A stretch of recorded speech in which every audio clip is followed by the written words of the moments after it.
Construir um carro não é só sobre colocá-lo na pista, mas sim colocá-lo para vencer, às vezes custando o que custar. Só que na mesma proporção, o preço a se pagar pode ser alto, muito alto. O projeto da Porsche tornou um dos seus o mais bem-sucedido do mundo. Se hoje você conhece o BMW M3, Camaro, Nissan R390 e todos os outros super esportivos dos anos 80 e 90, é graças a esse carro, que sem querer sacrificou vidas para conseguir ser desenvolvido. Se passaram 50 anos, 7 gerações e uma silhueta impossível de não ser reconhecido mundialmente e milhares de acidentes trágicos. Essa é a fórmula da besta incontrolável que é capaz de destruir uma família só por pisar um pouquinho a mais no acelerador. Mas enquanto algumas pessoas enterravam seus entes queridos por conta desse carro, outros choravam de alegria após vencerem as corridas mais difíceis do mundo, dirigindo o mesmo modelo. Mas quem é o responsável pelo projeto? Como e onde esse carro venceu? E a pergunta de milhões, por que ele foi apelidado de o formador de viúvas? O que faz as pessoas poderosas e cheias de grana, como LeBron James, Rihanna e Bill Gates, quererem ter uma máquina dessa na garagem? Essa é a polêmica história do Porsche 911.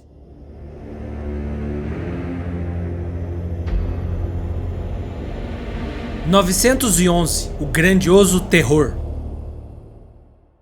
O que vem na sua cabeça quando você escuta a palavra turbo? Aqueles que entendem do assunto vão pensar em algo como o mecanismo que aproveita a energia dos gases do escapamento para jogar ar para dentro do motor. Mas se alguém que não entende muito vai pensar, algo que deixa os carros mais agressivos, rápidos. Saiba que as duas formas estão corretas. Alguns modelos vêm junto na cabeça, como o Lamborghini Huracan e o brabo de todos, pai dos carros turbo, e bem mais velho do que o carro da fábrica italiana, a referência de tudo que você conhece de carro turbo alimentado, o Porsche 911. O carrinho simples por fora conseguiu se tornar o exemplo de esportividade no planeta, e quando ele passa, entorta o pescoço de qualquer pessoa. A trilha percorrida pelos turboalimentados para hoje ter destaque no mercado e serem introduzidos em todos os nichos de carros possíveis não foi na facilidade que a gente imagina. Quando foi colocada em prática, a sua reputação beirava a rejeição em massa. A palavra turbo atrás de um carro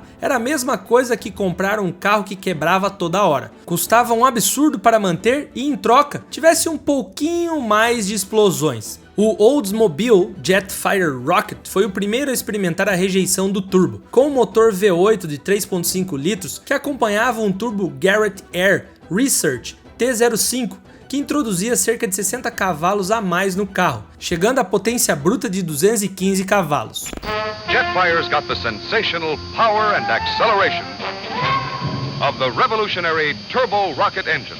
Junto à pressão do turbo para esfriar a temperatura do ar de carga que chegava a 200 graus. Era injetada uma mistura de metanol e água destilada diretamente na admissão. Esse truque foi desenvolvido durante a Segunda Guerra Mundial e era utilizado nos aviões de combate. Só que tudo isso ali nos Estados Unidos. Bom, ninguém ali queria ter todo esse trabalho dobrado com manutenção e custo alto por apenas pouca coisa a mais. Por mais inovador que fosse, o Jetfire e os especialistas sabiam que se fosse para decolar e incorporar o turbo, teriam que pegar um avião e atravessar o Atlântico. Na Europa, eles teriam mais espaço para trabalhar, e ao invés de ficar testando os carros em salas de exposição, poderiam colocar o experimento na pista. Não só isso, mas eles também precisavam de um engenheiro especializado, alguém para construir um verdadeiro carro, não só para rodar na cidade, mas sim para vencer corridas. E não dá para falar sobre corridas e motor turbo alimentado sem citar esse cara aqui, Hans Mezger.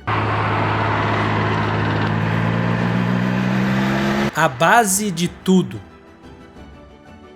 O alemão, nascido em 1929 em um vilarejo vizinho da fábrica da Porsche, em Stuttgart, se formou em engenharia mecânica em 1956, e sua primeira experiência depois de formado foi justamente na fabricante naquela época, que já tinha seus 25 anos de existência. Desde o início, ele passou a trabalhar em motores, e sua primeira entrega com grande importância foi no motor Flat 6, do modelo 911 de 1963. Ali, ele percebeu que sua paixão era trabalhar naquela peça peça fundamental que ficava debaixo do capô. Posteriormente, Hans fez um trabalho árduo para entregar o motor Flat 12 do modelo 917, que ajudaria a empurrar o modelo para vencer as 24 horas de Le Mans em 1970 e, consequentemente, traria o título da montadora, que se repetiu em 71. Dessa vez com um motor de 5 litros ao invés de 4.5. Um tempo depois, o motor acabou sendo banido da Le Mans após uma mudança nas regras da FIA, que passaram a funcionar em 72. Só que Metzger viu uma luz no fim do túnel em outra categoria, a Can-Am. Aquela mesma, a categoria mais maluca que já existiu e quase que sem regras. Se eu fosse comparar com o futebol, seria praticamente a várzea.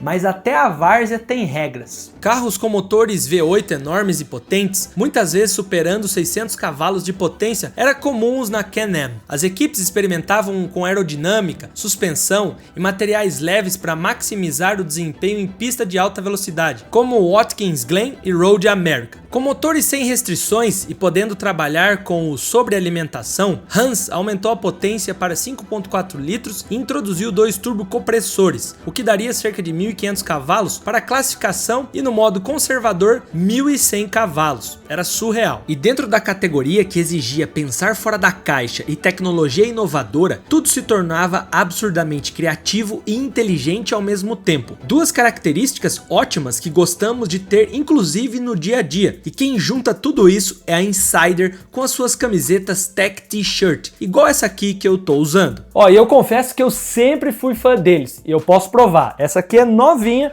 mas essa aqui, já fazem 2 anos que eu tenho e eu sempre uso.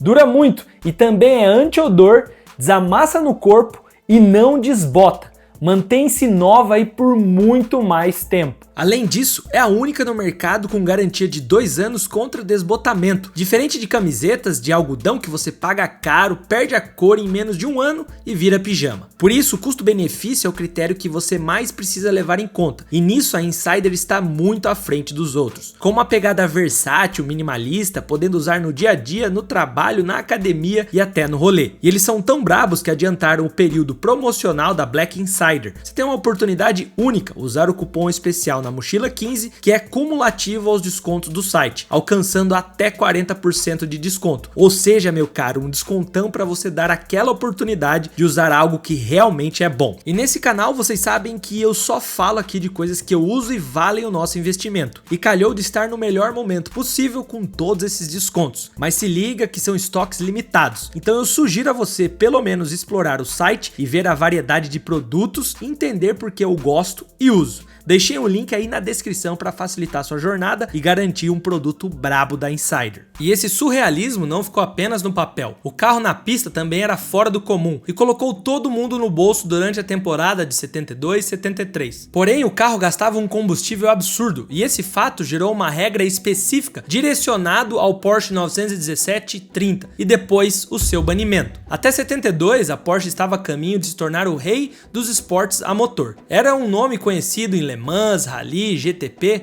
e havia entrado no infame Série Desafio Canadense-Americano. No comando do seu carro Can-Am estava um piloto chamado George Follmer, que, segundo a lenda, era incapaz de ser sério. O que era sério, porém, era o carro que ele tinha a tarefa de pilotar. Foi apelidado de Turbo Panzer. Era um demônio de 1.100 cavalos de potência, baseado no 917, vencedor de Le Mans. O 917-10 tinha um motor maior e um turbo ainda maior para sua primeira corrida. Follmer recebeu as chaves do carro em uma corrida Can-Am em Road Atlanta. Com resultados surpreendentes e anos de estudo, a Porsche resolveu passar a olhar para o motor turboalimentado como mais uma opção para os seus carros de produção, ao invés de apenas usá-los em corridas. O Porsche 911 sempre foi um carro confiável e popular, mas se chegasse um motor um pouco mais potente, aquilo ficaria uma besta do asfalto. O 911 foi introduzido no mercado em 64 e tinha uma capacidade inicial de 130 cavalos. O carro era muito bem visto e confiável, fora que tinha um design único. Eles não tinham nada a perder em fazer essa fusão, e então bateram o martelo. E aí... eis que surge a lenda.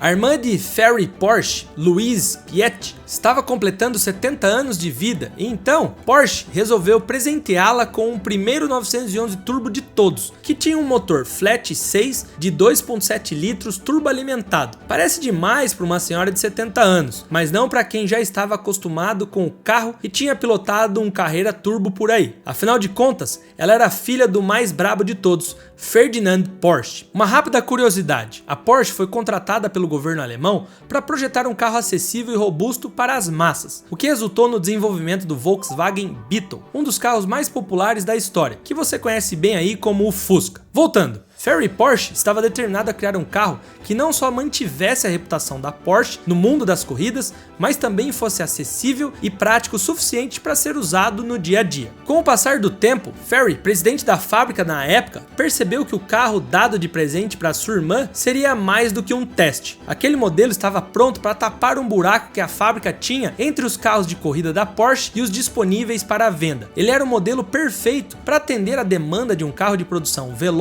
e agressivo, o que faltava na fabricante na época. E tudo se encaixou ainda mais quando os grupos 4 e 5 das corridas, a organização exigiu que o carro dessas corridas fossem os mesmos de produção. O primeiro evento para promover o novo modelo aconteceu em 74, no Salão do Automóvel de Paris. O carro era mais robusto do que estavam acostumados, com rodas e paralamas maiores e um aerofólio comprido e exótico. Debaixo daquela carcaça foi utilizado o mesmo bloco de motor do Carrera RS de 3 litros. A rotação por minuto poderia chegar a 5.500, sustentado por 260 cavalos. Uma caixa de câmbio em alumínio de 4 marchas também foi introduzido, e essa peça foi pensado cautelosamente pela Porsche para evitar ao máximo a quebra do câmbio, já que o motor tinha um torque muito forte. A produção em massa começou em fevereiro de 75 e o carro passou a ser chamado também de 930. Para surpresa de todo mundo, o modelo foi um sucesso instantâneo de vendas, e eles atingiram um número mínimo de produção para que pudessem correr com aquele carro em dezembro naquele mesmo ano. Foram feitos 400 Porsche 911 Turbo, e para as corridas, o modelo foi batizado de 934 e 935. O Turbo acelerava em torno de 4.000 RPM, e você acaba sendo jogado para trás no seu assento. O carro tinha uma transmissão manual de 4 marchas, motor boxer de 6 litros com 3 litros de capacidade, o que dava um 0 a 100 de 5.5 segundos. Os entusiastas que tinham grana para comprar o modelo foram logo garantir o deles. E a partir desse momento, o verdadeiro teste de qualidade do carro iria começar. E não da forma que a fábrica estava esperando. A ideia principal era, com o dinheiro que receberiam das vendas, eles bancariam os custos para desenvolver os carros de corrida. Só que uma falha se revelou para atrapalhar os planos da Porsche e atrasar o desenvolvimento final. Quando andavam devagar com o carro, ele se mostrava bem tranquilo. Até aqui tudo bem, mas quando o piloto pisava de uma vez subindo o giro rapidamente e fazendo o motor turbo ultrapassar o limite de pressão, consequentemente o torque aumentava bruscamente. Tudo isso somado com o fato de o carro ter grande parte do peso concentrado na parte traseira, fazia o 911 Turbo destracionar com uma facilidade absurda, principalmente se fizessem isso durante uma curva. Isso em um carro de corrida. Sem problemas, o piloto estaria atrás do volante, estaria ciente desse fato e adequaria sua tocada. Mas na cidade, para pessoas normais, as chances de acontecer vários acidentes graves eram grandes, e foi justamente o que acabou por acontecer. A reputação. Foram relatados diversos acidentes causados por um motorista a bordo do modelo turbo da Porsche. Um exemplo é o acidente envolvendo Cynthia Files e Donald Fresh. A mulher perdeu o controle do seu 911, o que acabou por tirar a vida de Donald, que era o seu chefe. Estavam saindo de um jantar e ela lhe ofereceu carona. Posteriormente, a Porsche foi processado pela viúva de Fresh e a fabricante teve que pagar 2,5 milhões de dólares no acordo feito com a mulher. Foi diagnosticado que a falha do carro aconteceu no sistema de freio. A fabricante tentou compensar o erro de ter colocado uma máquina mais bruta do que as pessoas comuns estariam acostumadas, oferecendo um curso de direção para os que comprassem o modelo. Outra medida ainda mais radical precisou ser tomada. Após receber o apelido de formador de viúva nos Estados Unidos, a Porsche resolveu encerrar a importação do modelo para o país americano. Mas não teve jeito, o apelido caiu como uma luva e se espalhou pelo mundo todo. Mas se você acha que esse apelido foi de todo mal, bom, Eu tenho minhas dúvidas. Pois não era bem o fim do mundo para a fabricante alemã. Eles sabiam como ninguém como se reinventar e fariam o que fosse preciso para mudar a reputação do 911 Turbo. O investimento no modelo na Europa estava a todo vapor e pouco tempo depois o carro recebeu uns upgrades para conseguir ingressar no grupo B. O motor agora tinha 3.4 litros com um turbo ainda mais assustador que geraria cerca de 74 cavalos a mais, o que colocaria o carro no mesmo patamar de desempenho de Ferrari F40 e Lamborghini Countach. O carro já estava quase como um protótipo depois da introdução desse novo turbo, e inclusive começaram a colher os frutos da nova atualização. O Porsche 935 da Kramer Racing é o grande exemplo disso, carro vencedor geral da Le Mans em 79, e você poderia ter o carro vencedor da corrida mais difícil do mundo dentro da sua garagem. Com a nova atualização e as vitórias não só em Le Mans, mas também em outras corridas de resistência, como Sebring, as 24 horas de Daytona e os 1000 km de Nürburgring, a venda explodiu pelo mundo. O motor desenvolvido por Metzger ficou insano, era um monstro absoluto e dominante até para os moldes de hoje, 40 anos depois. A potência Flat 6 de 3.2 litros foi um dos primeiros a usar cabeçotes de cilindros que eram refrigerados com água e contava com 2 turbocompressores que dava cerca de 850 cavalos, em configuração mais agressiva para classificações. 935 se tornou um dos carros de produção mais vitoriosos de todos os tempos, vencendo 123 corridas de 370 que participaram. A Porsche foi forçada finalmente a reconhecer que talvez, apenas talvez, entregar um carro de corrida mal-humorado para as massas amadoras foi uma má ideia. Como resultado, a Porsche ofereceu aulas de direção de alto desempenho para quem comprasse seus carros mais perigosos. A mídia da época, óbvio, culpava a Porsche, assim como culpou o Corvair ou mais tarde o MR2. Só que a verdade é sempre a mesma e uma só. Mesmo mortal, ainda os queremos. Queremos uma Porsche, essas máquinas fatais. Nós humanos queremos experimentar as nossas mãos e tentar domar o incontrolável. Quantas vezes testemunhamos a mesma história? O Carrera GT adquiriu o mesmo apelido de fazedor de viúvas 30 anos depois de deixar mais do que alguns motoristas experientes para trás. E embora a Porsche pareça ter um talento único e peculiar de colocar seus clientes em um caixão, certamente não estão sozinhos. O Dodge Viper, o Shelby Cobra também estão nessa. Na real, todo fabricante de carro quer ser tipo a Porsche, indo até o limite do possível e impossível, extrapolando as ideias de limites e desempenho, só que raramente, porém, as outras são corajosas o suficiente para fazê-los. Podemos até discutir se foi inteligente ou não confiar o 930 nas mãos de pessoas acostumadas com carros normais, só que jamais podemos questionar o seu poder bruto. Uma máquina única na vida que dobrou as regras, ultrapassou o que era possível e nos deu algo inesquecível. É da natureza humana que quando vemos os limites do que somos capazes, quando as regras são colocadas diante de nós, sejam elas leis da física ou afirmações dos homens, é a vontade humana de quebrar essas regras. Mesmo com tanta dor de cabeça antes e pós o carro, é incrível ver a persistência da fábrica no modelo, mesmo após ganhar a reputação e o apelido indesejado de mortal. O Porsche 911 Turbo foi o grande responsável pela mudança de patamar da montadora e solidificou o futuro dos turboalimentados, principalmente dentro da própria fábrica, já que as versões Hardcore GT e Rennsport são os naturalmente filhos inspirados e aspirados deles, e que muito provavelmente, se não fosse pelo 911 Turbo, a história dos motores alimentados por turbocompressores seria muito mais conturbada e com rejeição, sem dúvidas. E hoje não teríamos essa variedade no mercado dos esportivos turbinados. Contudo, em muitas competições a fabricante e equipe tinha grandes rivais, adversários à altura nas corridas mais famosas do mundo, e teve muita dor de cabeça com outra alemã e um carro que você também paga pau até hoje se passar ou ver na rua. Sabe qual é? Ele teve seu momento de dominância. Aliás, o M3 da BMW é o carro mais dominante da história do automobilismo. E se você não sabe como eles fizeram isso, recomendo fortemente você se ajeitar aí no sofá ou na cadeira e ver esse vídeo que já começou aí na sua tela. Te vejo já!